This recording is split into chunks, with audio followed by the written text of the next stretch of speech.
l'ovella preferida de l'amo. Vet aquí que una vegada, en una muntanya molt alta, hi havia una granja gran on vivien animals molt feliços. Un dia van venir dos llops i van atacar els animals de la granja. L'amo va sentir sorolls molt forts i va sortir amb el bastó a veure què estava passant a fora. Quan va sortir va veure dos llops que estaven atacant a una ovella petita que es deia Manoli. Era de color blanc com la neu i era la seva ovella preferida. L'amo va salvar a la Manoli amb el bastó i els llops van escapar. Després l'amo va portar a la Manoli a casa seva per curar-li les ferides.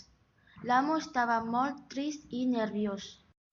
Després d'uns dies, la Manoli es va curar i l'amo es va posar molt content.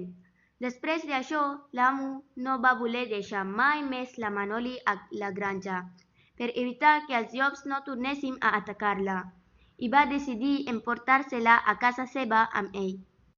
Finalment, la Manoli, l'amo i els animals de la granja van viure molt feliços i els llops no van tornar a la granja mai més, perquè tenien por del bastó, i van ser feliços i van menjar anissos.